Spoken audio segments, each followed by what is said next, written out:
That's why I'm trying to make a better way.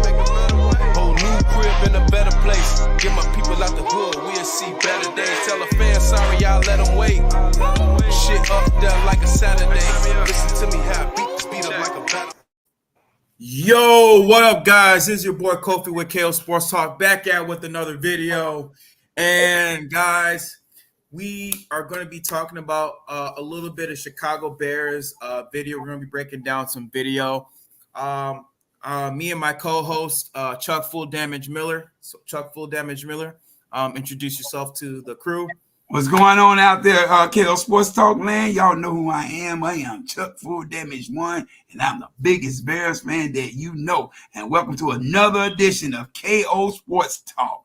Jump in the comments, like, subscribe. Come on, y'all. Make it so that I ain't got to keep sending these videos out to everybody. Y'all real, man. Y'all already know, man. Hit that subscribe button. Let's go. Let's go. Hit that red button. Hit that red button. Hit that little bell notification, guys, so you can get all those notifications in regards to what's happening in the NFL. And speaking of what's happening in the NFL, I mean, it's crazy. I mean, so much stuff going on. Crazy work.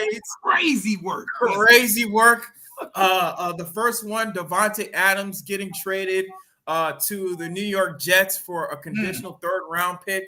And also the Buffalo Bills getting Amari Cooper from the Cleveland Browns. Mm-hmm. I mean, what is going on, Chuck?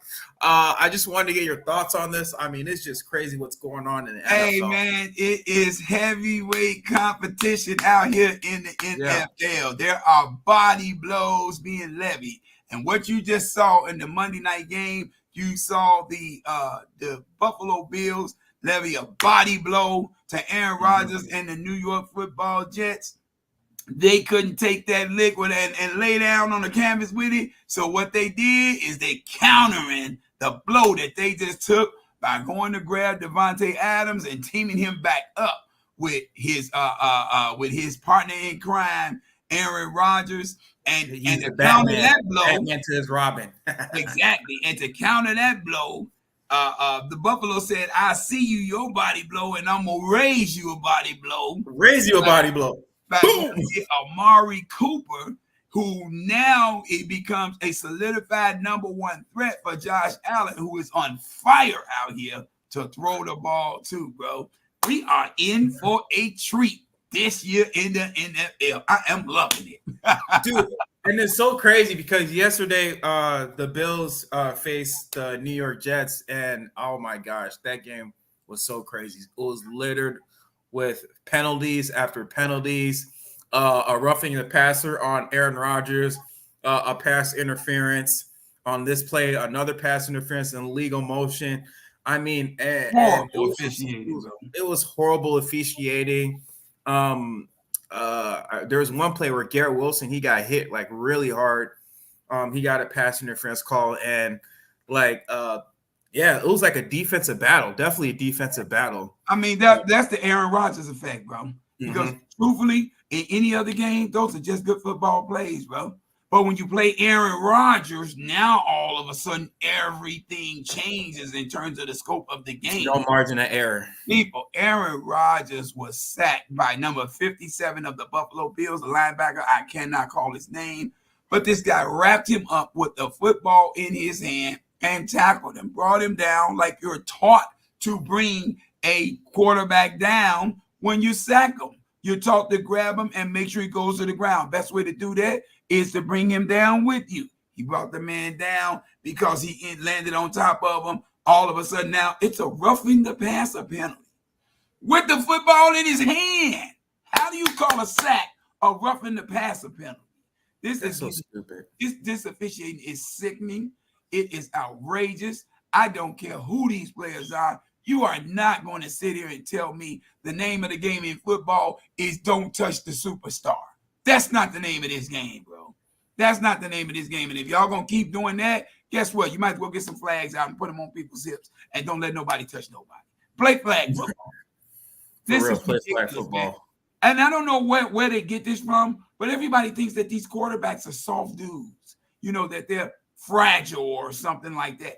These dudes are tough, rugged football players. They know how to play this game. They're used to taking a pounding and getting up from it and playing through it. You have to be tough to do that. And for them to treat them like they mamby-pamby wusses that can't be touched is utterly ridiculous, bro. It's ridiculous. And I'm sickened by it. And I don't care who quarterback benefits from it. If it's Caleb Williams benefiting from it, I'm still sickened by it, bro. That's not football, man. The purity of the sport is being lost in all of this crap that they got going on, bro. That was utterly ridiculous. Best thing that happened in that game to me, Buffalo Bills still won it. Aaron Rodgers threw a pick at the end. Yeah, I remember that. Suck it, Aaron Rodgers. Suck it.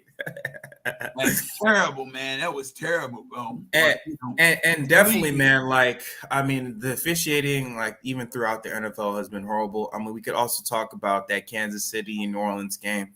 Now, that was a horrible officiating game with that one as well. I mean, throughout the NFL, the officiating calls have not been good. The referees have not been good. They're even talking about, like, going to robotic referees, but I mean, I don't know about that'll that. help. It might as well help. We could try that, you could definitely try that. But I don't really see how that would help. The game is very fast, and referees have to run down the field as fast as the players that they're officiating. So I don't think no robot's gonna be able to keep up with that action, bro. It's happening too fast, bro. It's happening too fast. Yeah, bro. Maybe for baseball, but not like the game's not stationary enough for robots, bro. The game has to almost be stationary for robots. Yeah. Real talk, bro. Real talk. Yeah. But it's just ridiculous, bro.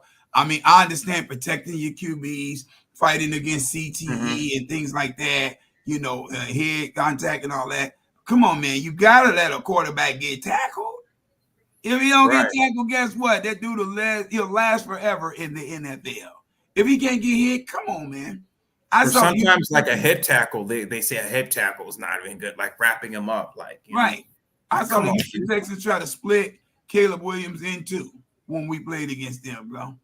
I saw the Indianapolis Colts rocking him around and knocking him around. The Tennessee Titans trying to bust his head open to the white meat. None of these calls were made then, bro. But TJ Edwards got fined. These calls, it's ridiculous. TJ Edwards got fined with the head tackle against Joe Mixon, and Joe Mixon. I saw that play again. I mean, that looked like a clean tackle. You can't do it any better than what he did it, bro. That was a clean tackle. Yeah, everything's dirty now, though. Because they want the offense through the roof. And one thing that they better know in the NFL, defenses and defensive coordinators are always going to make adjustments to these offenses. They're not going to let them light the airways up like that. It's just not going to happen. And I don't care how many penalties you give them. You're still going to get games like you got last night, 23-20 or 43-point drubbing of a game. A good game, but you're not going to everybody's not throwing 50 touchdown passes a game. Everybody's not putting up 50, 60 points every game. This is not college. That's not what's happening here, bro. It's not like that Tampa Bay game when they dropped 51 on Saints. That's every once in a blue moon in the NFL, but that doesn't happen very often at all. They want the greatest show on turf, on every turf in this league. They're not gonna get that, bro. It's not gonna happen. Sorry. What's up, Joel? You in the house? I see you, bro. What up, bro? I also want to talk a little bit more about this Jacksonville game. I want to break down a little tape. I know you said Jacksonville drubbing. Yeah, Jacksonville drubbing. I kind of want that first round knockout. Let's go, Bears. Thoughts on Adams and Amari trade? Oh yeah, we already talked about it. We just talked about that, you just bro. Missed it, man. I'll give him the brief overview of it. What we discussed is that we just saw two division rivals, the New York Jets and the Buffalo Bills, play on Monday night. We saw Buffalo land the knockout blow, or then a knockdown punch, I should say, to the New York Jets. To counter that blow, the Jets went and grabbed Devontae Adams off the scrap heap from the Las Vegas Raiders, and to counter their body blow back to the Buffalo Bills turned around and countered and got Amari Cooper, who is a true number one for Josh Allen, who is playing out of his gourd right now. And brother, let me tell you, you are going to see some fireworks coming up out of that NFC East. It is about to go down. These are heavyweight bouts that we're looking at. And this is what you do in heavyweight bouts. You take a blow and then you figure out a counter. And once you figure out a counter, the other heavyweight figures out a counter, and it just counter punching, counter, until somebody figures out how to win at the end, bro. Those were our thoughts on it, Joe. Those are our thoughts. Said the Texans traded Cam Akers to the Vikings. Bye. Oh, Cam Akers gone to the Vikings? I mean, that's a cute little fill-in for Aaron Jones, but he don't really move the needle for me, Joel. I'm not gonna lie to you, but he don't move the needle for me. Cam Akers is an underachiever since he's been in this league, bro. All the talent in the world, all the potential in the world, but the dude he don't really move it. That dude had so much potential with the Rams, then that just kind of went out the window. He was just in a situation for 3 games with the Houston Texans where he had Joe Mixon and Antonio Pierce out the way so that he could have the full reign. He had a what do you call it? An audition for 3 games, and he sucked in all 3, bro. That dude's not good, bro. I'm sorry, he's not good. He don't move the needle for me, bro. Go ahead, Coach.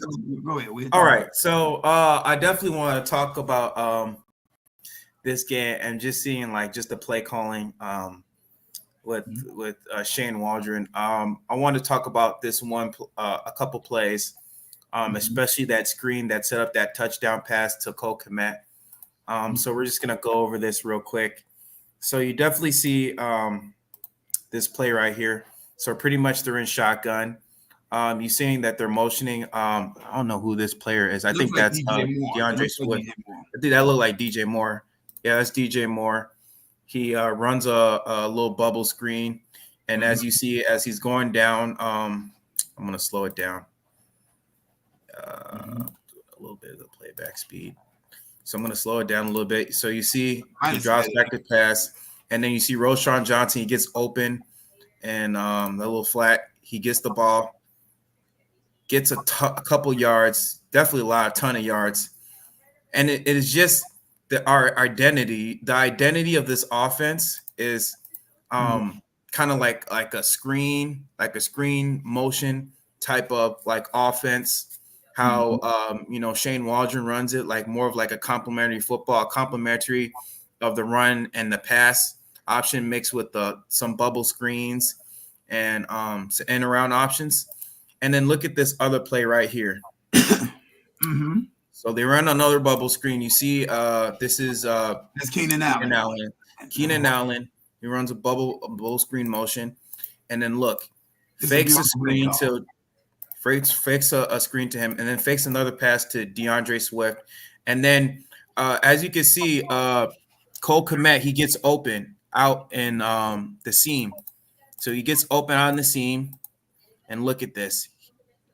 He does all the work. Does all the work. Yes, sir. For that touchdown.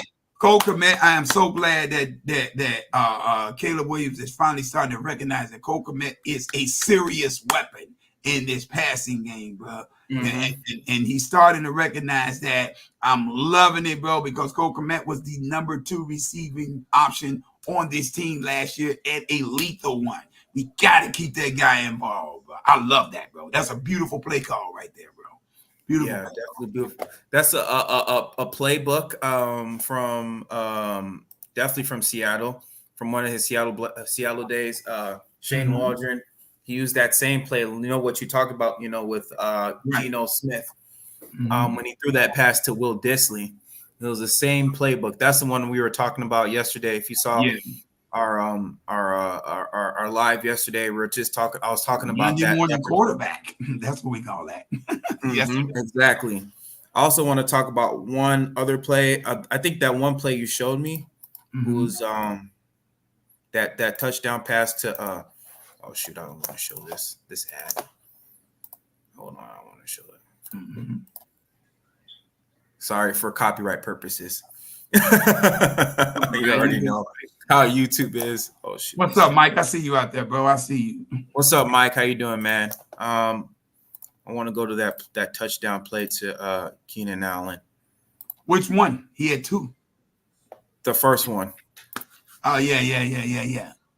There it is. That's the one. That's the one. You want okay. It, yeah. Yeah. So pretty much, as you can see right here, this play. I'm trying to slow it down. Yeah. All right, pause.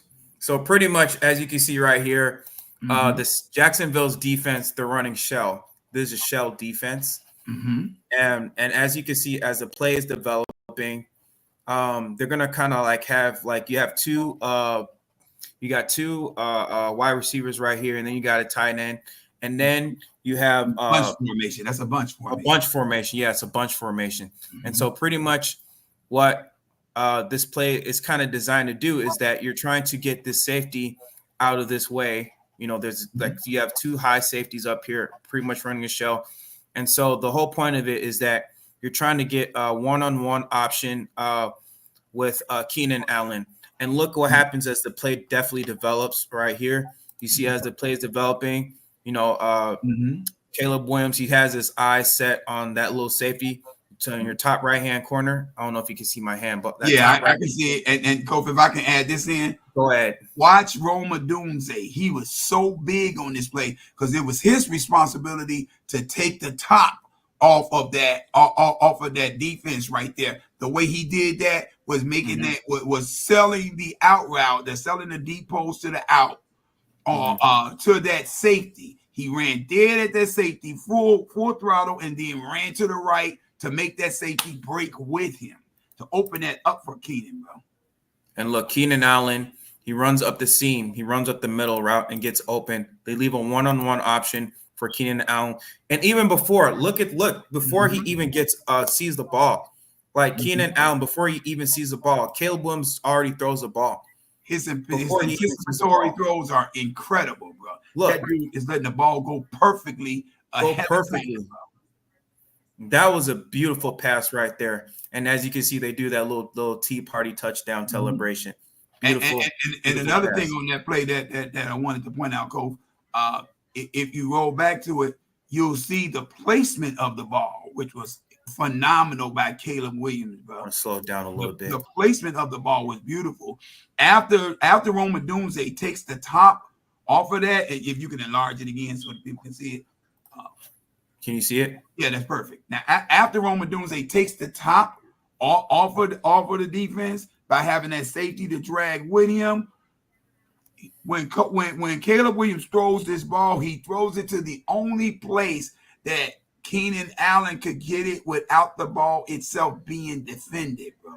He throws it to the only place where he could get it without the ball being defended. That was to his left shoulder, to his back shoulder, and Keenan Allen made a complete 360 pirouette to make that catch. He had to throw it there because the defender, the linebacker, was actually draped all over the right side of Keenan Allen.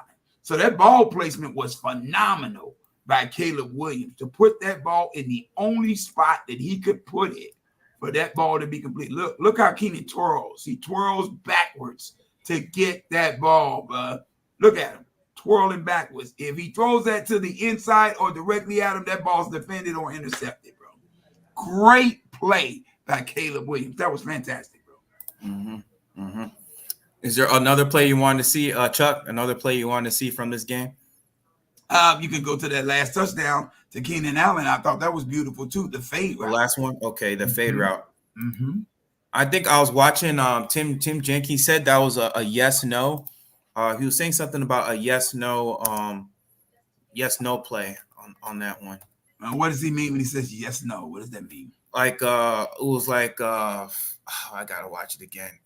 He said something about a yes-no. Is that like an option? Is that giving him the option of what he wanted to do there? Yeah, like on that left-handed side of the play, whether to throw it down toward Keenan Allen's side, or if he wanted to throw it kind of like inside,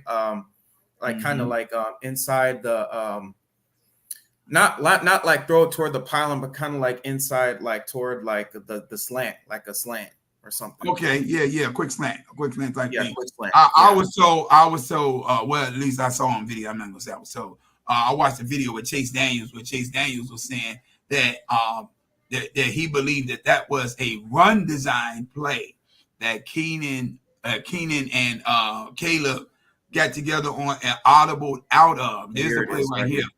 Because the way that's the heavy set. If you look, all of these are big, bulky offensive linemen and tight ends sitting up here, ready for the block. Fade route. Right.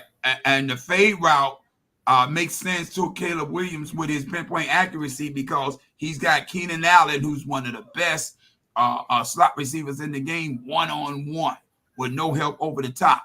So on this play, why not? And all he does is he drops back, and he just lost the ball up, and Keenan Allen with the shape. And look, this guy is right in front of him. Look at this play. Look at the difficulty for that throw. Look at this defender all draped in his face. Now, actually, that's a missed assignment, bro. That dude should not be in his face like that. That should not be in his face. That tells me that Tevin Jenkins didn't understand the assignment, bro. He didn't understand the assignment. That is a straight block setup, bro. All you're supposed to do is pick up the man that's in front of you. Fortunately for him, Caleb Williams is overcoming a lot of the flaws on this offensive line, bro. He's figuring it out, bro. But look at the placement of this ball, though, bro. Look at the placement of this ball. Steps back 1, 2, 3, hitch, toss, and right over the shoulder once again, where only Keenan Allen can get his hands on the ball. People, if you don't know this about Caleb Williams, you are now learning this dude has pinpoint accuracy.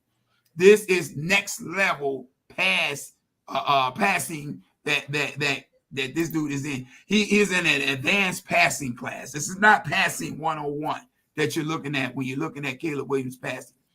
Plus, I think I mentioned this the last time we did episode on Caleb Williams. The intelligence that this guy is showing is beyond his years in terms of understanding how to read a defense and dissect the defense and beat a defense with the proper passing, bro. You can't teach in 1 year or in 6 games what this guy is doing.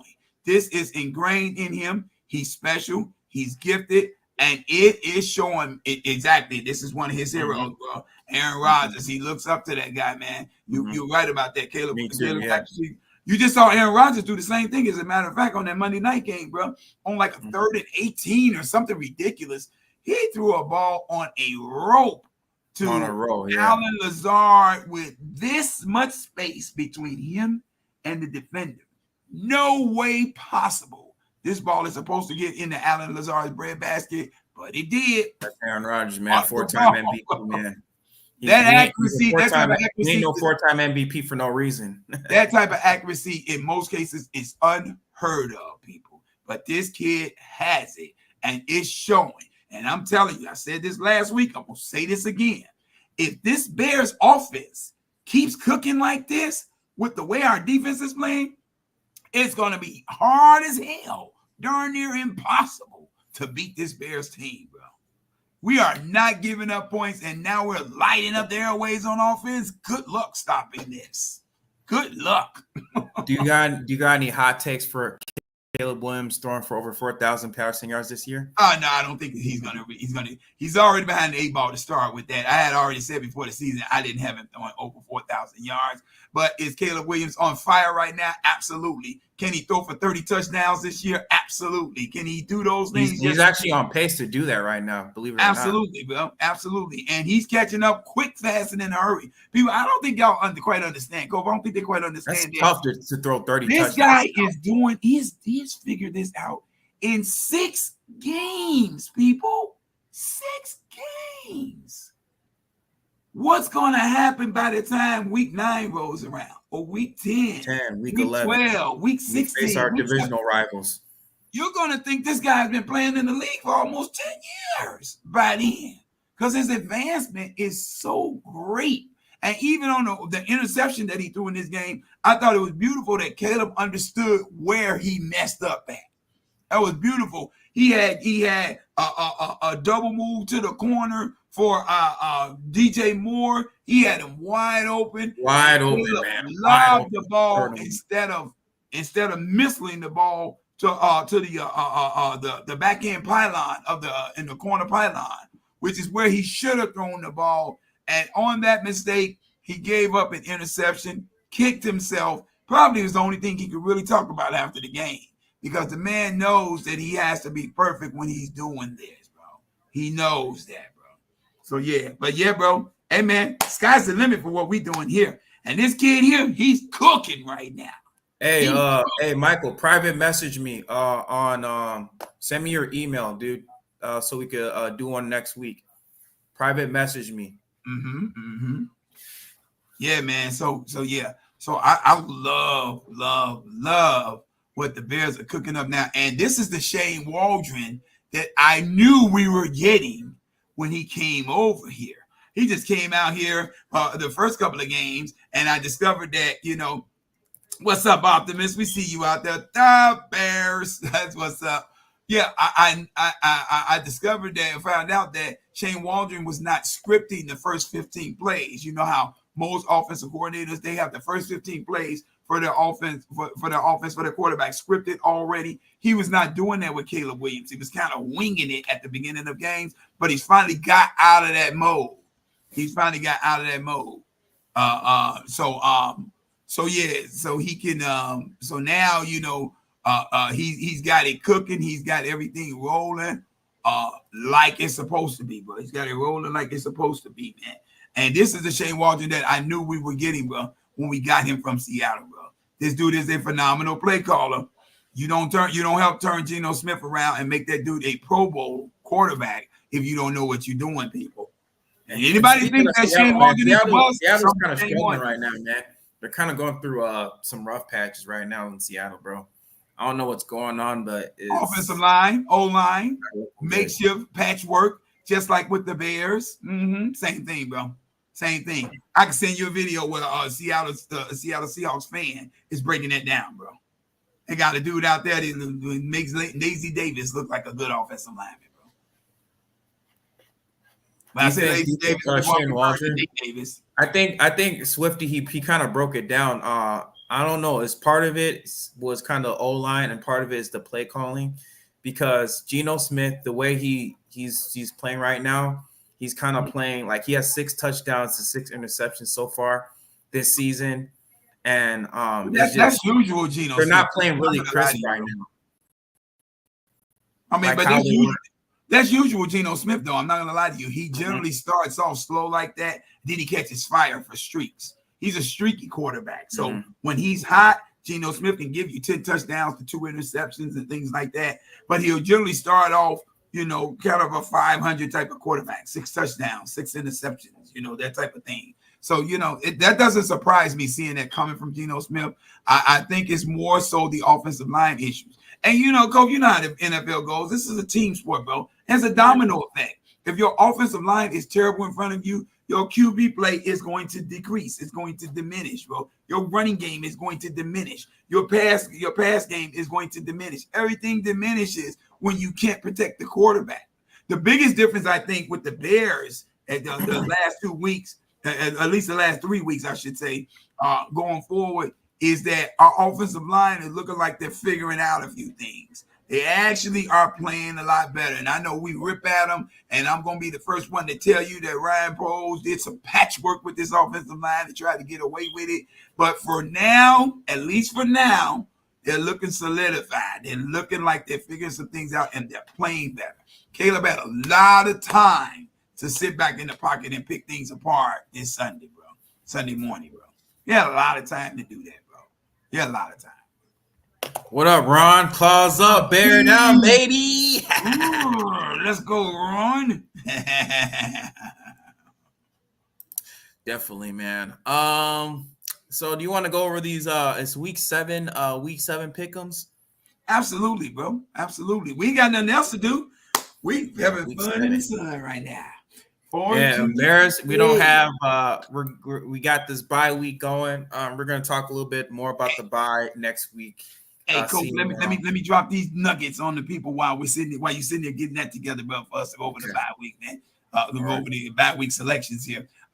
People, do you all know, you Bears fans, do y'all know that the NFC North is the toughest division in all of the NFL? This is the best division in the NFL. We are the only division with every team over 500. There is not a team in this division that has less than 4 wins. There's not a team in this division that has more than 2 losses. We are the creme de la creme in this league right now. And I saw a wonderful stat earlier that I shared with the group. I'm in the NFC North group. I shared with the group that we, in this order, I'm going to get a proper order, is the Green Bay Packers, the Minnesota Vikings, the Chicago Bears, and wait for it, even the Detroit Lions, all are averaging more than 2 turnovers per game. 2.83 for the Green Bay Packers. I believe it's something like 2.63 for the Minnesota Vikings, 2.17 for the Bears, and 2 on the dot for the Detroit Lions. We are tough as nails in this division. We are playing great defense. I love it, bro. NFC North, we back. Let's go. All right. First game, we got Thursday Night Football. Can you enlarge it a little bit, bro? It's a little small. All right. Can you see it? Yeah, it's perfect. All right. Thursday Night Football, we got the Broncos versus the New Orleans Saints. New Orleans Saints is going to host the Broncos this upcoming Thursday at Caesars Superdome Stadium. Denver is favored by 2.5 points. Who do you got this game? This is another barn burner. Oh, it's going to be a fantastic game. It's going to be. Actually, let me stop joking around. Actually, I think it's going to be a tough nose game, but it's going to be hard nose. I think it's got a defensive type of struggle, and it's going to be a glimpse at the future of both franchises at quarterback, with Bo Nix doing his thing over there with the Broncos. And dare I say it, a Spencer Rattler sighting happened last week. Spencer Rattler is the backup quarterback for the New Orleans Saints, and he was in because of the injured Derek Carr. What most people don't know about him, Cole, is Spencer Rattler was the guy that was highly touted when he was at the University of Oklahoma. And at the same time he was there was another guy there by the name of backed him up. Caleb Williams. Yeah, he backed him up his freshman year. His kid up. He was backing him up, and Caleb Williams, they were so high and praising Spencer Rattler so much that Caleb Williams began to really see the light that he was never going to get a chance to shine over there in Oklahoma. And so he transferred out and went to USC. But Spencer Rattler, I thought he had a pretty good game for his first game ever. He played exceptionally well. And I'm not going to say exceptionally. He did throw 2 interceptions, but he did have a touchdown pass in the game. And he threw and he kept the team in the game for the most part against Tampa Bay until the wheels came off the wagon. Yeah, he did. Yeah. Like but second quarter, they came back up. I think it was like they were down like 27-24 in favor of the Saints. The Saints are actually winning that game. They were down 17-0 at one point, the Saints. Yeah. And so this is going to be a good measuring stick, a good experience for both of them. I like that both of them are going against tough, hard-nosed defenses, and they both are trying to win. You know, this is not a game where, you know, we just trying to get him ready for the future. You know what I mean? Both of these teams are trying to win. The Broncos are 3-3. The Saints are 2-4. I gotta give a slight edge to the Saints, though. I just think the Broncos don't have enough receivers on that team, bro. I really do, bro. And the Saints, they got their issues. They got a lot of injuries right now at the receiving core, but I think they play a better brand of offensive ball, and I think they'll be able to score at a better clip than the Broncos. Right. So give me the Saints. I'll take the Saints by 2. You know, it's really. I got the Saints winning too.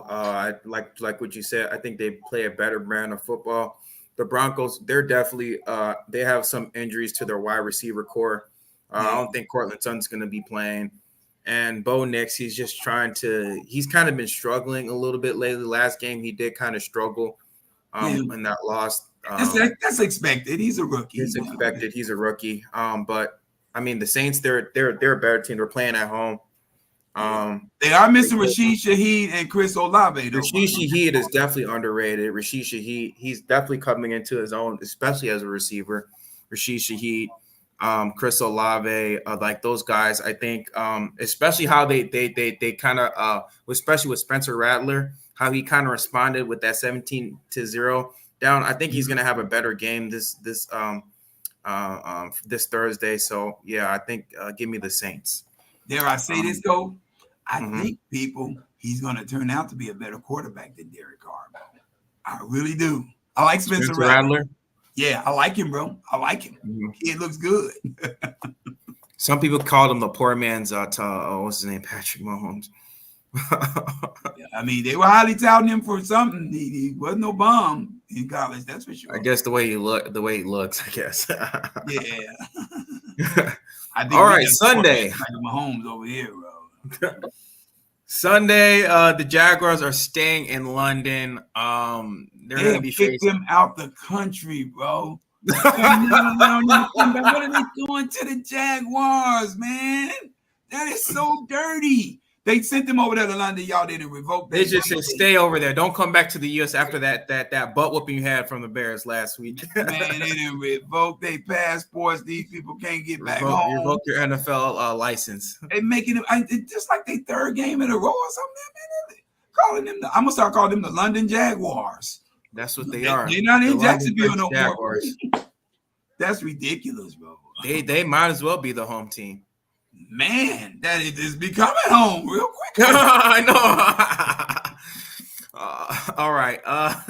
The Jags are favored 5.5 points at Wembley Stadium. They are pretty much the home team at this point. They're going to be facing the Patriots this Sunday. I'll say for this game, I'm going to have the Jaguars beating the Patriots, but I don't have them covering that 5.5 total. I think it's going to be close because the way Drake May played against the Houston Texans, he definitely held his own against that Houston Texans defense.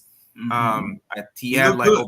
He looked really good. Yeah, he threw for 3 touchdowns against that Houston Texans defense, and I think I can see him throwing at least maybe 2 touchdowns this game, 1 or 2 touchdowns this game, because we definitely know Jaguars defense is not as good as the Houston Texans defense. But like I said, he's still a rookie. This is going to be his second game, so he's going to have some hiccups. I do think this game will be close. It's going to be 23-20 type of game, so it's going to be close.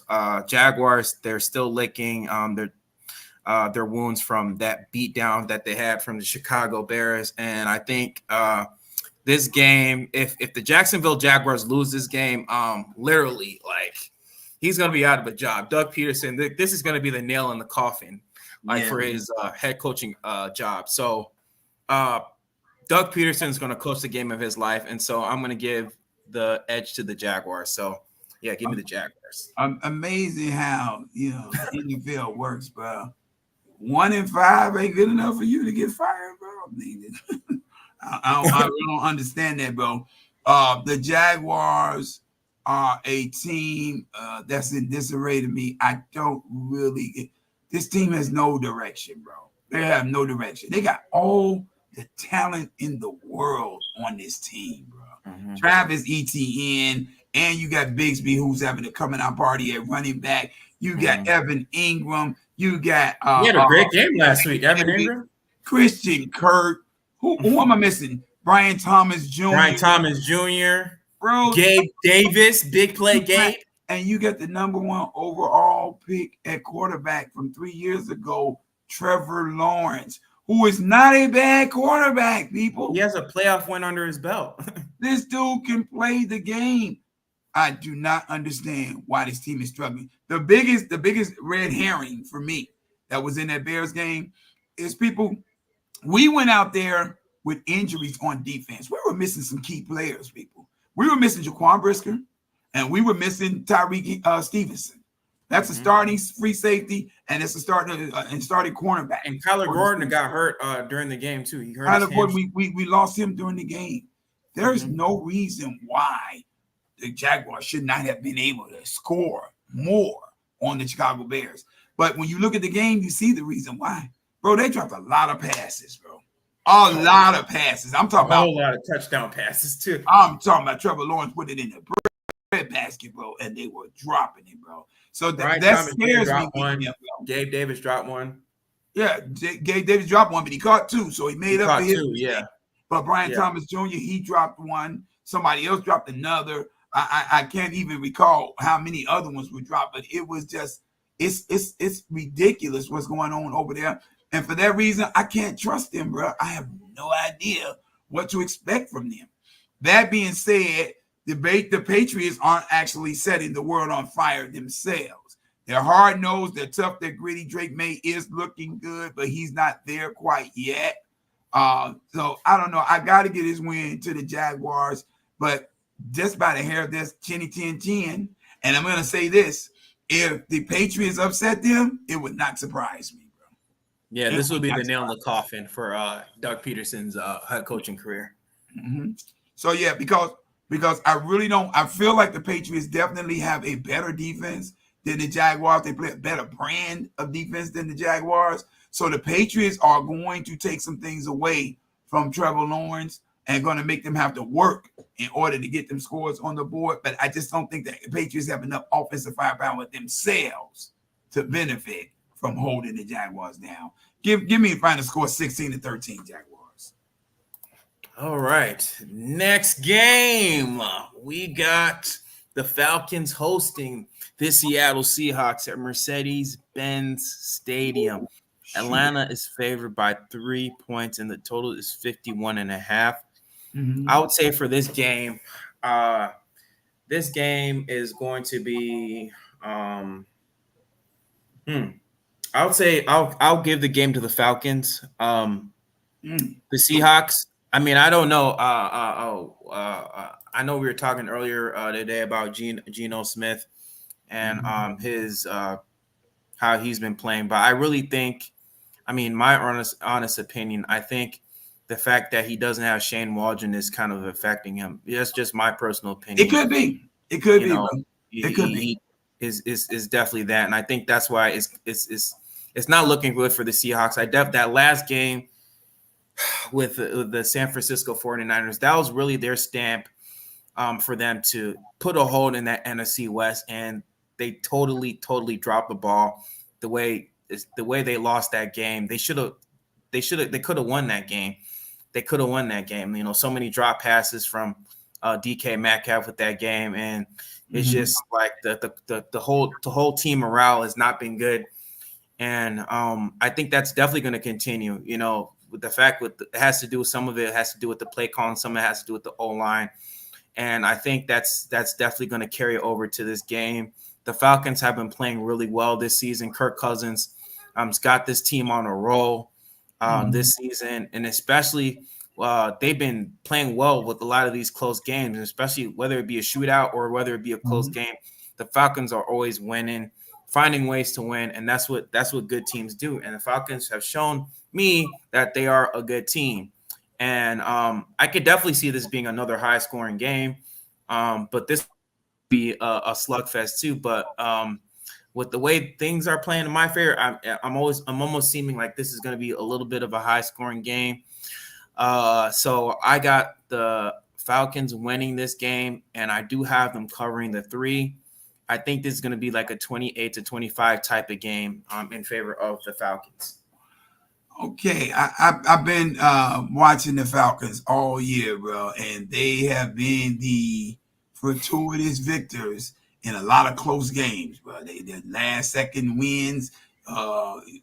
Young Cool, whatever his name is, the field goal kicker. Young Ho Cool. Young Ho Cool. This dude is kicking a ton. Yeah. Thank you. I appreciate that. This dude is kicking a ton. Appreciate that, Tonio. He's kicking a ton from 50+ yards out. But that being said, I think this is where the buck stops for the Atlanta Falcons. The Seahawks have a makeshift offensive line, and they're getting trashed by a lot of D tackles. Same stuff that you saw the Bears dealing with on the first couple of games with Caleb Williams at the helm. But I don't think that the Atlanta Falcons' interior of their defense is strong enough to take advantage of that. So I think this turns into an OK Corral shootout. I don't think the 20s is high enough, bro. I'm talking 30s. I'm going to give the Seahawks the advantage just because they're the more experienced team in these types of situations. I'm giving the Seahawks the advantage in winning this game 38-35. Respect. Yes, sir. Next game, we definitely have the Bills. We were just talking about the Bills. The Bills. 1-2, baby, boxing. Okay, the Bills are going to be hosting the Tennessee Titans at Highmark Stadium. The Bills are favored 8.5. Yeah, I have the Bills winning. This is going to definitely be a blowout. Titans, yeah, they haven't been looking good so far this season. Will Levis, last game, Will Levis is not looking good, bro. I mean, beginning of the season, he did look good, but yeah, this Tennessee Titans did win the first half of the Bears game. That's the last time I saw him look good. Yeah, this Tennessee Titans team is not looking good. Ever since that game against the Bears, they haven't been looking too great at all. I'll say give me the Buffalo Bills in a blowout. This is going to be like a 30 to 12 type of game, 30 to 10 type of game. I do have them covering at 8.5. They're going to win by 10 plus points. I see the Bills win by 10. You just stole the number out of my head. I promise you did. 30 to 12 is my final score, bro. Really? Out of my head. Great minds think alike. I'm trying to tell you, talking about being clairvoyant, bro. Picking up the TV. I guess you can see through my eye and like my mind. Man, bro, that's scary, Cole. That's crazy, bro. but the Bill, who is this? Josh Allen is on a roll, and it doesn't even matter. He hasn't thrown an interception this season, you know that. I know. It doesn't even matter the defense you're running at this dude. He just gave the New York Jets, who have a very formidable defense, last night, he gave them 2 touchdown passes and a rushing TD. That's 3 TDs on a team that does not give up TDs, people. This man is on fire. He is the best quarterback going right now in the NFL. Not for long. He has the number 1 QBR rating this season. But this guy, he's 10 incredible. touchdowns, right 0 now. interceptions. Yeah, he's incredible right now, bro. And this dude is just on fire. Tennessee would be well served. And I'm saying this ad nauseum because I'm telling everybody this. They'll be well served to swallow their pride and go back and get Ryan Tannehill to be their quarterback. I don't know what it got in their crowd that made them think that Will Levis was ready to take over the reins of this quarterbacking job. He is not. That guy he's overrated. He's outmatched in almost every situation. He has fleeting moments. He looks good for a play or two, a series or two, a half or two, and then this guy fades to black. Why is he still the quarterback of the Tennessee Titans? You got to get that guy out of there. You got to swallow your pride. You got to go pay Ryan Tannehill and bring that guy back in the house if you want to turn this season around. And this week, he's not coming out the tunnel. And even if he did, he won't be ready to face up against the Bills. Bills 30 to 12, bro. Killing them. Dude, they had a bench Will Levis in favor of Mason Rudolph. Like, that's how bad he is. Like, come on now. Come on, man. Mason Rudolph is a career backup. A career backup. And he played well against the Dolphins more than and you're losing your leverage to Mason Rudolph, a dude who's not even expected to ever compete for a starting job, bro. Never. That's terrible, bro. Swallow your pride, Tennessee. Go and get Ryan Tannehill back in there. All right, next game, we got the Bengals versus the Browns. The Bengals. Bengals. So pretty much, the Browns, they're hosting the Bengals this upcoming Sunday, Huntington Bank Field. Cincinnati's favored by 6.5 points. The total is 42.5. Yeah, I have Cincinnati definitely winning this game. Yeah, we already know what the Browns is at this point. They traded Amari Cooper. The defense has not been living up to its expectation from last year. The defense is a shell of itself from last year. Is Nick Chubb hurt? How is Nick Chubb? Is he hurt? Nick Chubb hasn't got back yet, bro. He hasn't got back. Oh yeah, they don't got Nick You know, Chubb. he tore his leg up last year at the beginning, first game of the season, bro. Yeah, so he's not back yet from that. But the fire sale has already started, bro. The fire sale has already started. Deshaun Watson has not been playing well. This team is just going through a free fall. The Bengals on the other day, they're on the up and up. They beat the New York Giants last week. I think that's definitely going to continue. The Bengals, how they always are, they always start off slow. And usually around this point, they start to heat up. And I definitely see the Bengals definitely heating up. I definitely have the Bengals covering that 6.5 total. I think they're going to win by like maybe 8 or 9 points. So give me the Bengals to cover. I'd say my final score is going to be 28-14. Okay. 28-14. The only thing that makes me weary about taking the Bengals to cover in this game is the Browns. They're still a very prideful team, and when they're at home, that defense is going to play with a lot of pride. Cincinnati is a division rival. They don't want to give them anything to smile about, to be happy about. They don't. So I think they're going to come in and they're going to probably put up their best fight of the year. That being said, their best fight's not going to be good enough. No. I'm willing to believe that the Bengals can put up a lot of points against them, but the Bengals, they're a strange team to me in the respect that they're just pass happy, bro. They're pass happy before the league became all pass happy, bro.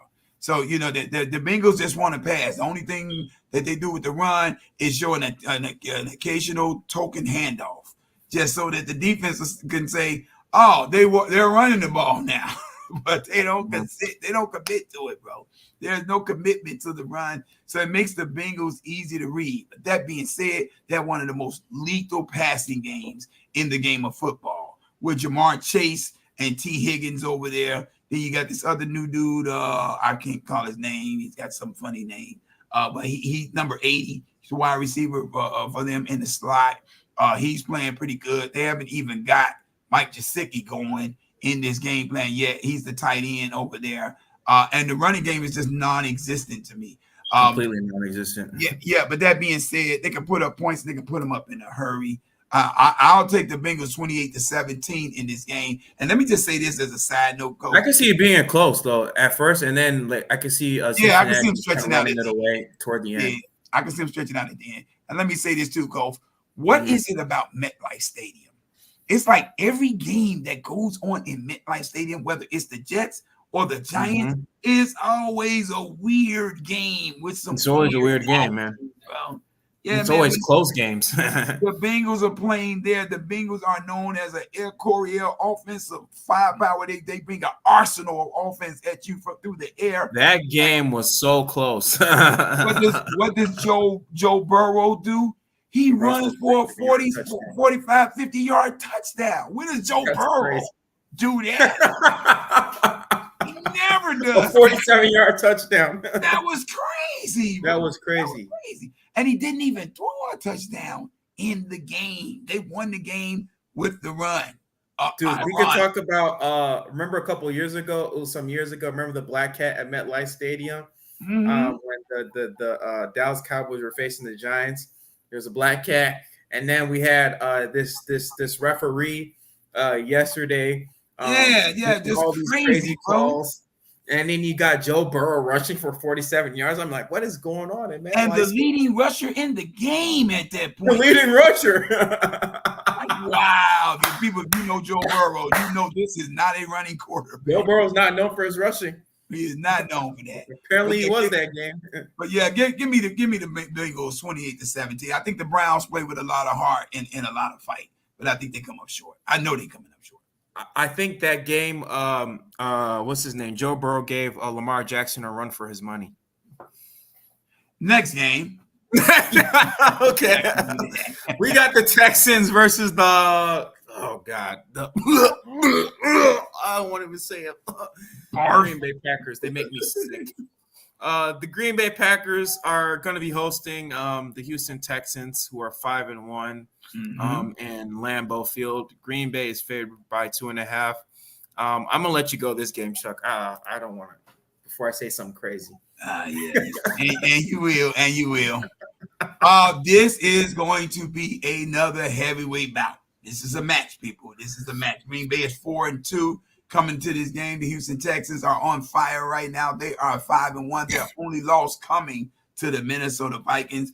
And what you got here, you got two stud quarterbacks that's about to throw down in this game. You got C.J. Stroud, who is the all-world rookie of the year from last year, who led the Texans to the playoffs, and they won a playoff game in his rookie year. And you got Jordan Love over here with the Green Bay Packers, who in his first year as the quarterback, not his rookie year, but his first year as the starting quarterback for the Green Bay Packers, led them to the playoffs and a playoff win. So what you got two evenly matched teams in certain areas. Offensive firepower, both of them got great receivers. They got receivers that's all over the field. They can light it up and litter the field with pepper with passes everywhere. They're solid at the tight end spot. You got Tucker Craft over there with Green Bay. You got Dalton Schultz over there with the Houston Texans. But where the advantage, I believe, in this game is going to go to Houston is in the run game. Now Josh Jacobs is a stud running back. I'm not taking anything from him, but I think Joe Mixon and the Houston Texans' commitment to ground and pounding the ball first, because you're talking about a dude who's getting the ball 25 to 30 times a game, and he is darn near unstoppable, running up against a Green Bay Packers defense that in the interior has a problem shutting the run down. I think this game can be won in those trenches. The wins and losses can happen right in there. If this game becomes a shootout, it's anybody's game. But if they go ground and pound, the Houston Texans goes ground and pound, and if it's effective, I can see them eking out a win against Green Bay 30-27. Yeah, I say this is like a 50-50 game. Both teams are very good. Green Bay, they got a good defense. I think they lead the league in turnovers so far this season. I mean, it's not so much their pass rush. Their pass rush has been all right, but really it's the turnovers that they've been committing against a lot of these teams. Like, they're always finding ways to the football. They play very good situational football. They got a great run game. You got a great quarterback, a solid quarterback in Jordan Love. I mean, last year he threw for I think over 30 touchdowns. He was second, I think, in touchdown passes, and he was top 5 in yards last year. Yeah. And I don't know why some Bears fans, they say the Packers are overrated. No, they're not overrated. They're a really good team. That's a good team, bro. That's a good really good playoff team. This is a playoff team. Playoff team. And and they're well coached. It's time to give Matt LaFleur his due, bro. That dude's a great coach, man. He knows what he's doing, bro. This is really tough for me because I that's why I wanted you to go first, because this is a tough matchup. Texans got a good. I mean, they got a decent run game, but I think Packers' run game is way better. It's a little bit better than the Texans' run game, because they definitely know how to run it better, and that's what opens the Packers' run game is better than the Texans. Yeah, I think it's a little bit better than the Texans. I think what you're saying, Coach, you've seen the Texans be injured at the position, bro. They had both Joe Mixon and Antonio Pierce out for at least the last 2-3 games, bro. So they had to lean on C.J. Stroud and the pass game in order to keep things going. But when those dudes are there, bro, that backfield is held to tail the captain with, bro. That's a tough backfield. And I think Nico Collins, I don't think he's going to play, right? Nico Collins is hurt. Nico Collins on the IR, bro. He's on the IR. Yeah. That's going to be a problem. So, not really. Nico Collins was playing. But now we got Tank Dell and Stephon Diggs, bro. It's not really a problem. You got Tank Dell and Stephon Diggs still over there, bro. So you're down one weapon, but you're not out, bro. You still have weapons on that team. And Dalton Schultz is a formidable weapon at the tight end position, bro. On down that field. Plus, C.J. Stroud is making some beautiful passes, bro, when he let the ball go. I think I'm going to give the advantage to the Packers. I'm going to have the Packers, even though it kind of pains me to say this, makes me want to throw up. But I'm going to give the advantage to the Packers just because it's at home. It's like 50-50 game. You need an Alka-Seltzer? What you need? I'm going to let the Packers win this game. Yeah, I think it's going to be a close game, but I think you said 30-24? I'd say, 30-24 type of game. 30-24. Packers winning. And I got the Houston Texans scoring 30. You got the Packers scoring 30. This is going to be a good game. I'm going to give a slight edge to Houston, bro. Just a very slight one.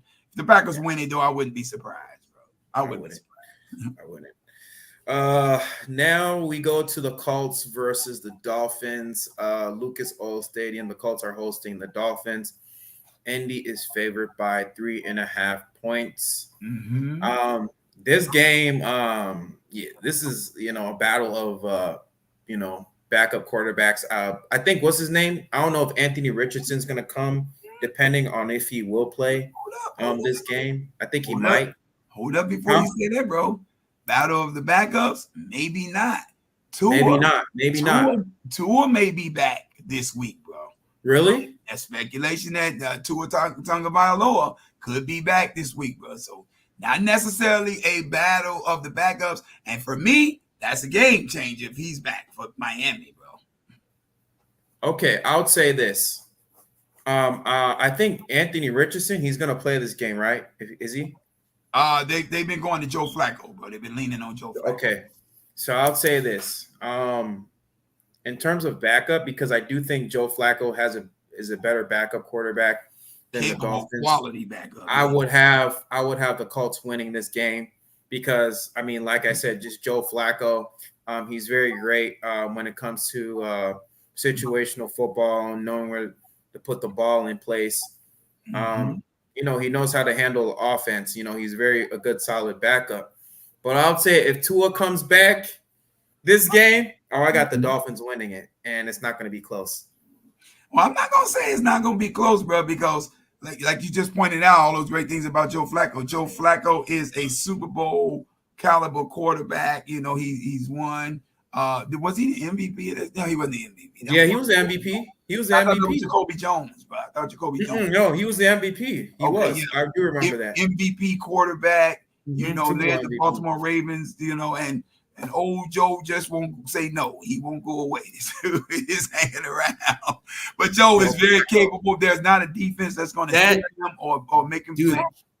That 2012 playoff run that Joe Flacco had was top 10, top tier. It was top 10 of all time, top 15, top 20, wherever you want to put it. It was one of the best. Yeah. He was in a contract year, people. The team didn't want to pay him his money. They told him they would revisit it after the season because they wanted to see how he played in the playoffs. And did he ever play? Oh my God. That dude was on fire. My gosh. Yeah. But I think this still turns out to be a shootout, bro. I think this 3.5 is fool's gold.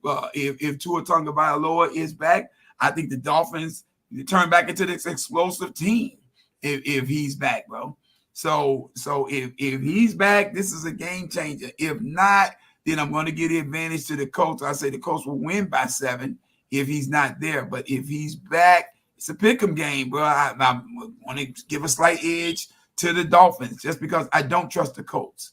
I don't trust that team. I don't trust that organization. I don't think that they're running things very well down there, bro. So final. Oh, I don't even want to give a final score, bro. I don't want to give. It's kind of iffy. It depends on if Tua is back. If Tua is back, then my final score changes on that.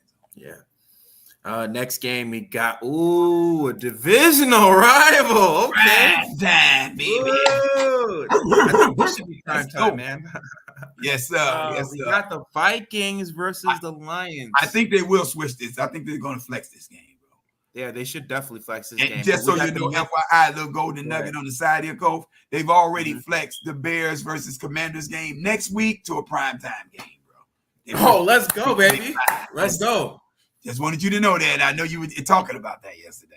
Oh, yeah, I'm definitely – if that's the case, then I'm going to stream that game. I'm definitely going to stream that game. But Yes. So we got the Minnesota Vikings versus the Lions. The Vikings are hosting the Lions at US Bank Stadium. Minnesota's favored by 2.5. Who do you got this game, my brother Chuck? Dog fight in the best division in football. It's about to go down. All of the tea leaves in the cards say the Vikings are on fire, and you're not going to be able to stop them. They're a well-oiled machine. They're running everybody over. But there's some cogs in the wheel here. The Detroit Lions are coming off the best season of their history in the NFL. I said it. This is the best season y'all ever had in y'all life. I'm sticking to No, last year was the best season. They blew it. That's what I'm saying. They're coming off their best season. Oh, yeah.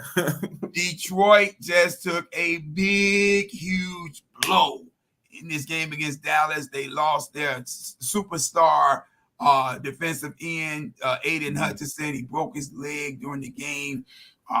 Prayers up for Aiden Hutchinson. I hope he gets well soon. They had to do surgery on him, so he's done for the season. But to me, it's kind of an even kill matchup that doesn't really give the Vikings an advantage because the Vikings are without Aaron Jones, the star running back that they got from the Green Bay Packers. Once and again, 5 games in, he's got a hamstring issue. It's always his hamstrings, So they're missing him. So to me, that kind of a wash. Nobody really has an advantage there. That being said, the Vikings are on fire. I love the way that Brian Flores has that defense cooking. Sam Darnold has shocked the world. Who knew he was capable of playing like this? But that being said, the Lions always seem to find a way to dominate this team, bro. So this matchup, it is really a pick 'em to me. I know I'm seeing 2.5 to the Minnesota Vikings, but I really don't know. It just depends on the ebb and flow of the game, how well the Lions offense is able to cook against the Minnesota Vikings defense, and can Sam Darnold keep it cooking against the Detroit Lions defense in the secondary. A secondary that's pretty weak, numbers-wise, they're pretty weak, and you can't pass on them. So Justin Jefferson and Jordan Addison can go wild, but if they got a game plan in Detroit to dissect and pick apart that Brian Flores defense, and they can light it up because they got weapons over there too. Gonna be a long day at the office, man. If I'm Minnesota, I don't know who's picking this. I'm not gonna tell you no lie, bro. I don't know. For this, I got the Minnesota winning this game. I think this is. So you got going 6-0. Yeah, I got him going 6-0. Yeah, good one. Okay. Yeah, I got him going 6-0. Because we already know how Jared Goff is. That day at 4-1, bro. You already know Jared Goff. He's not very good, especially when it comes to blitzing. Brian Flores, he runs like a lot of blitz packages. But Jared Goff has picked his team apart, bro. The last 3 or 4 times they met, bro. He's there, bro. Yeah, bro. But I think with the loss of Aiden Hutchinson, that's definitely gonna affect. It's going to be a big blow. Their offensive line has been playing well. I mean, Christian Darrisaw, that guy has been very good for the Vikings offensive line. He's played a big part when the offensive line as a whole has been playing very well. And let me point this out, Kobe, not to cut you off, but let me point this out. The Lions did go and sign a guy by the name of Isaiah Thomas from the Cincinnati Bengals practice squad. He's an edge rusher. He's from the University of Oklahoma. Dude's got a motor. He's fast. He's quick off the line. Don't know why he couldn't make the 53-man roster over there. Was this just now? No, this was earlier today, bro. This was earlier today. Okay. Yeah. Okay. They were the first domino to fall in terms of making a move, bro. They were the first domino to fall. But I think this game. Some might say they might have moved too quick. Hassan Reddick is now on the block, the trading block with the New York Jets. They said that they're allowing him to see trades now. Okay. But I think this game is definitely going to be a dogfight. This is definitely going to be a dogfight. I have the Lions kind of leading up until maybe the third or the fourth quarter. But I think the Vikings, some way, somehow, they're going to find a way to win by like maybe 3 points. I do have the Lions kind of going into the fourth quarter leading, but for some reason, I think like Jared Goff is just going to stink it up. throw an interception, and that's going to lead to the Vikings winning the game by a field goal. So I definitely have the Vikings winning by a field goal, but it will be a high-scoring game. So I got them winning like maybe 30-27. So give me the Vikings to go 6-0. So if you're going to go that way, I'm going to go the opposite way then. I'm going to take the Detroit Lions just because the Detroit Lions, they win close games, bro. This is what they do. This has become their MO, bro. You know, if you go look at their wins outside of Dallas, you scratch the Dallas win. But if you go look at the other wins that they got, these are close games, bro. They're going to overtime and pulling it off. They're getting field goals at the end and touchdowns at the end, you know, and stuff like that. So if it's going to be a close game, I'll take the Lions. This is a toss-up game. 50-50, another 50-50 game this week. Give me the Lions 31-28, bro. Give me the Lions 31-28. I respect that too. Yeah. Respect that. Next game, we got the Eagles versus the Giants, MetLife Stadium. The Philadelphia Eagles are favored by 3 points. The Eagles are coming off of a win last week against the Cleveland Browns. Right. And they're looking to go another 2-0 or 2 win streak. Second. Yeah, this would if they win, this would be third win. Third win in a row. Yeah, they beat the Saints, then they beat the Browns, and this would be the third game in their month. Okay. Yeah, another divisional matchup. I think the Giants have been playing really well. They've been playing it very, very close. They've been solid. The defense has been underrated. I think this is, like I said, this is going to be another close game. I have Philly with the slight edge. I think this is going to be like a 23-17 type of win, or it could go like 17-12 in favor. I wouldn't even be surprised if the Giants win this game too. But I think the Eagles are just a little bit better. They just got back A.J. Brown. Of course, they got Saquon Barkley. This is going to be like a Saquon Barkley type of Smith. Don't forget that guy. Devontae Smith. But I think this game could definitely be a Saquon Barkley revenge game. And so Saquon Barkley, he's going to have his type of revenge. He's probably going to be the MVP for this game. So I'd say give me the Eagles winning this game 20-13 in favor of the Eagles. This is going to be a Saquon or Barkley revenge game. You got it close. Bro, Saquon Barkley don't have no revenge in his heart for the New York Giants. He loves those bums. You know, they'd act right, he would have stayed there. But, you know, they didn't know what to do with him. So they did him a solid and did him a kindness and let him up out of that pit that they call a football team. It's another game in MetLife Stadium. I hate this stadium, bro. The weirdest stuff goes on in this stadium. I swear it always happens.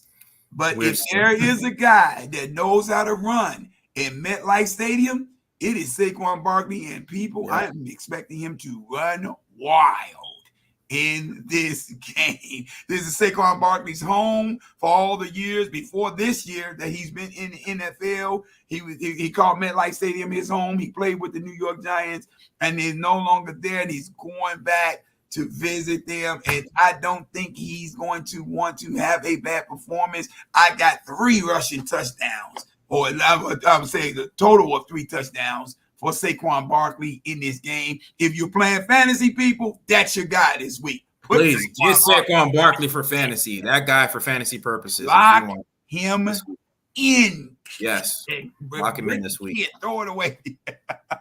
but final score on that, I'll be quick. I got the Giants trying to fight, but the Eagles, I think, with all of their weapons, just got too much firepower. This is a blowout, bro. This is a blowout. Give me 35-12 Eagles. Respect. Next game, you got the Rams versus the Raiders. This is going to be Inglewood, California. For real. Not Inglewood in Chicago. Inglewood in California. That is your neck of the woods, Cole. My neck of the woods, bro. Right off of the green line. That's your fun. Go ahead. Right off of the Metro Green Line. Yeah, the LA Rams is hosting the Raiders in SoFi Stadium. The Rams are favored by 7. Give me the Rams because Cooper Kupp is returning. He's definitely returning. My fantasy team. Let's go. Yeah. And so I think that's definitely going to be a big advantage for him, especially returning. The Raiders, I don't know what's going on with the Raiders. The Raiders are just going through a free fall. They just traded Devontae Adams. Max Crosby doesn't want to his life by trading him. Yeah, they actually saved his life by trading him. Thank God. Out of there. I'm not too sure if you guys watched the receiver on Netflix, but there was this one part where Devontae Adams was just totally frustrated. He's like saying, "They're gonna get me killed out here," you know what I'm saying? Like, and you could just see the frustration, you know. Yeah, man. Yeah. Like, and I'm just glad they got way better than his numbers in LA. I guarantee. Way better. Way better. Yeah, way better than that. And the Raiders, they're just going through a free fall. They got Luke Getsy, trash Luke Getsy on that as their play caller.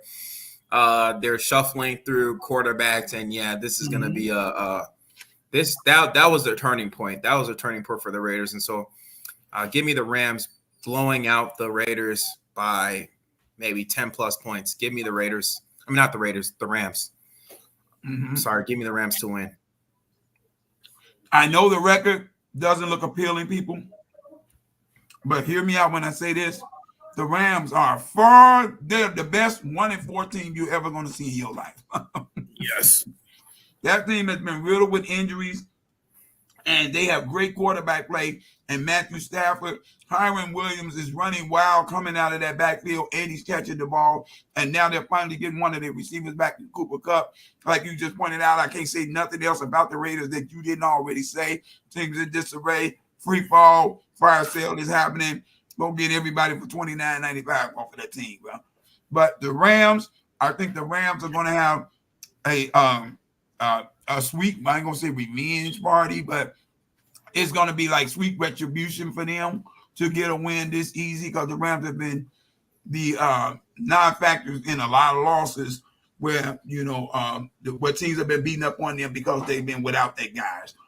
People, if you're doing fantasy, get Saquon Barkley, get Cooper Kupp, lock those guys in. You build around those two guys, you win you some money this week because Cooper Kupp is going to run wild on this secondary. There is nobody guarding Cooper Kupp on this team or any other team that's stopping that dude. And so trust me when I say Cooper Kupp needs to be in your lineup if he's playing. So give me the Rams going away. I want to say, I don't even know if they score a touchdown over there. Let's say 35-3. Give me the Rams. Yeah, give me the Rams too. Next game, we got the Commanders versus the Panthers. Interesting matchup. That's going to be an interesting matchup. Washington is favored by 7.5 points. I mean, this is – I'll say, yeah, give me the Commanders to win this game. Really not too much to say about the Panthers. I think they might keep it close maybe the first quarter, but after midway through the second quarter, I mean, the Commanders, after that loss they had with against the Baltimore Ravens did kind of humble the Washington Commanders, but I think the Commanders are definitely going to bounce back. They're just a better team, bro. Yeah, they're just a better team, better team. I'd say give me the Commanders to win this game. So, yeah. You see me over here, people, I'm eating an apple. I don't know if y'all can see that, but I'm eating an apple. The apple is known in biblical terms as the forbidden fruit. Uh-oh. This one here, I'm about to take a bite of the forbidden fruit and give you my first dog of the day. I think the Carolina Panthers can upset the balance of power by beating the Washington Commanders. I'm going to tell you why I say that. What? I'm going to tell you why I say that. There is not one of these teams that has defense worthy of speaking about, bro. The Washington Commanders defense shell of its former self. There's no more Chase Young. Jonathan Allen. Montez Sweat. Jonathan Allen just went out with a season-ending injury or something like that, but torn pectoral muscle, I believe it was. Who's going to stop who here? In these types of games, this is where the red rifle load him up, shoots, and goes crazy. And if you don't know who the red rifle is, people, I'm talking about Andy Dalton. Andy Dalton comes from Boise State. Shootout games is what he's always known. This is the way he plays, and this game is going to lend itself to that. That being said, Chase Daniels is no pump. He is on the fast pace to be the rookie of the year in the NFL, and with good reason. He's turned this franchise around just by him showing up and showing out like he's been doing. If they're 4-2 and battling for first place in the NFC East. But that being said, this is one of those games that if everybody's not on the same page with Jaden Daniels, this can be a letdown game. It's one of those games, if they're not careful, they'll overlook this team, and I think the Panthers can come in there and eke out a win, bro. I'm going to take the Panthers 37-34. I'm going to take it there. Another shootout. And speaking of a forbidden fruit, we got the 49ers versus the Chiefs. This is a Super Bowl matchup. And like you said, man, I'm gonna eat from the forbidden fruit. I'm gonna have the San Francisco 49ers beating the Chiefs, man. This is another upset. Look, underdog alert of the week. I'm gonna have the San Francisco 49ers beating the Chiefs. The Chiefs are going to lose their first game against the 49ers this game. I could definitely see it. Because pretty much, I mean, like they still remember that. Like the 49ers, they remember that loss from last year. You know, that stung. I mean, the Kansas City Chiefs has been owning the 49ers these last two Super Bowls. We can remember the first one when Jimmy Garoppolo missed that wide open Emmanuel Sanders. And then we can go to this last Super Bowl last year when Patrick Mahomes won a last-second touchdown to Mecole Hardman. I mean, the 49ers, they definitely remember that.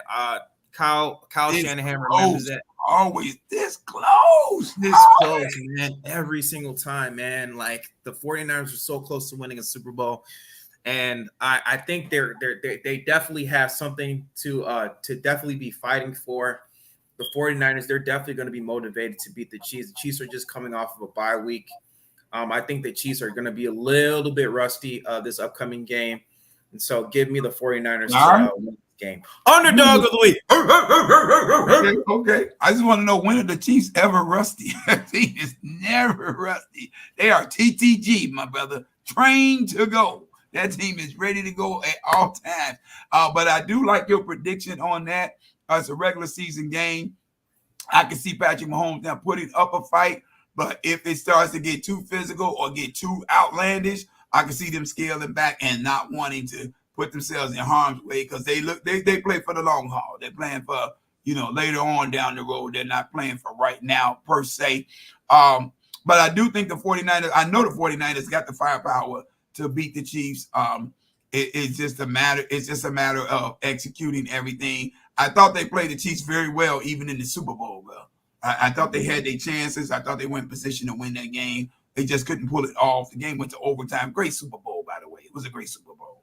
All the way down to the last second overtime. That's crazy. But no Christian McCaffrey once and again for the 49ers. So that's a blow. I think Kareem Hunt playing for the Chiefs is a revelation that these new age Chief fans who aren't familiar with the former Chiefs when Kareem Hunt was there are now experiencing. Before that dynasty started. Kareem Hunt was great with the Chiefs when he was over there. Right. A whole little gavel going on. I'm not going to get into all that. But whatever the case, I do believe that the 49ers edge this one out. Chiefs are always going to put up a great fight. I don't see a blowout here.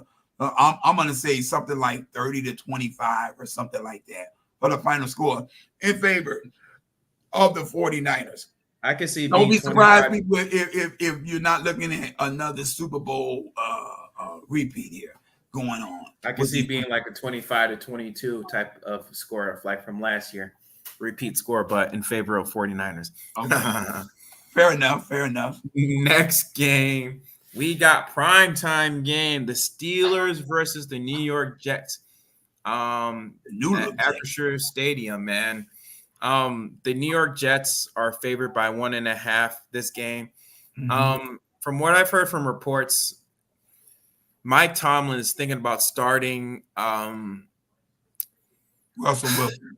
Yeah, Russell Wilson, man. And I don't know about this one. If Russell Wilson does start this game, I'm going to give the favor to the New York Jets. Because he'll be rusty. He hasn't played it down this season. And it, to the logical mind, it probably wouldn't make sense. But it wouldn't make any sense at all. I mean, but I do trust Mike Tomlin, bro. He is a football coach extraordinaire. That dude finds a way to win 10, 11 games every year and get his team into the playoffs with nothing over there. Kenny Pickett made the playoffs last year. Go figure, bro. I think if Justin Fields would start this game, I would give in favor to the Steelers. But with him saying possibly because he's getting first starter reps, and so it's all pointing to Russell Wilson starting. But if Russell Wilson does start, I have the favor going to the New York Jets. I have them covering that 1.5. I think they will win by like maybe 5 or 6 points. But I think it's going to be in favor of the Jets. So I'd say just give me the Jets to win. To me, it would be painful to see Russell Wilson come out and start against this team, especially seeing that they are starting to amp up. The Jets are. And that fourth round pick, man. We want that fourth round. They just added Devontae Adams to this mix. I think Justin Fields has been playing exceptionally well. You're talking about a guy who has 10 touchdowns to only 1 interception this year. That's crazy. He's done a phenomenal job being the starting quarterback. He's got them 4-2 and tied for first place with the Baltimore Ravens, which is arguably one of the best teams in the AFC. So to me, Justin Fields has earned the right to be able to go up against Aaron Rodgers and the New York Jets and continue to compete at a high level. The biggest flaw I see with the Steelers right now on offense is that they hired Arthur Smith as the offensive coordinator. This guy is a terrible offensive coordinator. You're talking about the guy who had Kyle Pitts, Bijan Robinson, and all these guys in Atlanta, Drake London, and all these guys in Atlanta. He could never get anything going with them. So I don't think that Justin Fields is moving him would be the fix of the problem, but I do trust Mike Tomlin's game plans. If that guy decides that Justin Fields is not the guy he wants starting, he wants Russell Wilson, I would have to trust him. That being said, I'm going to give the Steelers a slight advantage because I seen the Jets offensive line, and it is quite shaky. You cannot afford to be shaky running up on Cameron Haywood and TJ Watt and those guys over there. They will crush you if you are shaky. And going up against this team, Aaron Rodgers can have all the magic tricks in the world. He can do all the Hail Marys in the world that he wants to, bro. It's not going to work against this team. Give me the Steelers. I don't have it being a high-scoring game because if it's high-scoring, that favors the Jets. That's what Aaron Rodgers wants. He wants a shootout. But if the Steelers keep it low-scoring, I think the Steelers pull this game out something like 16-10. Yeah. I have it being a close game, but it's going to be in favor for the Jets, like 17-16 type of game. Okay.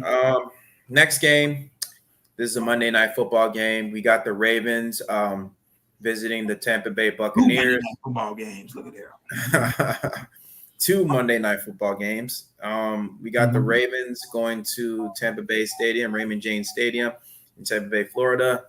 Baltimore is favored by 3.5. Who do you got this game? I'm gonna roll with the Buccaneers, bro. I think that they're a highly underrated team right now. They're being overlooked by a lot of the so-called experts and the analysts, bro. Baker Mayfield is playing lights out right now, bro. That guy is on fire, and he's been since the beginning of the year. I think they definitely. I know they got the offensive firepower to match whatever it is that the Ravens can bring to the table. But most people are saying now that the Ravens have the best offense in the game. I beg to differ on that, bro. I mean, I love Derrick Henry. He is like who is that? Marshawn Lynch stated on the podcast. Marshawn Lynch said that dude looks like he should not be playing football. He looks like he should be on a statue on Mount Olympus with a light in his hand. He's calling him Zeus. So he's got Zeus godlike powers running the ball, and Derrick Henry is a force. Lamar Jackson is otherworldly with his skill set. His nickname should be Hercules. Hercules. But that being said, this is a shootout game. I don't see the Ravens defense is a form of it's a shell of its former self. They're a shell of its former self. They're really not stopping anybody from passing. I think this game goes into shootout mode, and I think Baker Mayfield and this team, they can find a way to eke out a win, bro. 38-35, Buccaneers. I got the game in favor of the Ravens. Definitely. I mean, I'm not going to underrate Baker Mayfield. Baker Mayfield has been playing stellar so far this season. I mean, of course, last week they blew out the Saints 51-27, and like the guy's been like on a tear so far this season. But I mean, Lamar Jackson, bro, I can't bet against my boy Lamar Jackson. Big trust, baby. Big trust, man. I'm mad at you, brother. Lamar Jackson is that guy. Lamar Jackson's that guy, and Lamar Jackson is him. This is his record against NFC opponents. He is 22-1. 22-1 against NFC opponents. And he's going to be 23-1 after this game. So give me the Ravens to cover the 3.5. I have them winning 35-31. Give me the Ravens. How Lamar how's who's that? LaShawn McCoy say? Crazy work. Crazy work. Lamar doing crazy Big Trust. That's his nickname. Big Trust, baby. Big Trust. Big Trust. Lamar. Okay, next game. We got the Chargers going to the Cardinal Stadium, State Farm Stadium in Glendale, Arizona. The Chargers are favored by 2.5. I'll say this game, give me the Chargers for this game to win. Jim Harbaugh, I mean, done a phenomenal job this season with the Chargers. Even though, I mean, Justin Herbert's numbers have not been looking very eye-popping because we definitely know about Jim Harbaugh. He likes to run the ball a lot, and I think this is going to be another close game. I think that's the reason why, you know, I'm not going to have the score being up a lot, but I definitely think this is this game is definitely going to be in favor of the Chargers winning this game. The Cardinals, their defense is just awful, completely awful. I think the Chargers are going to run circles around this Cardinals defense.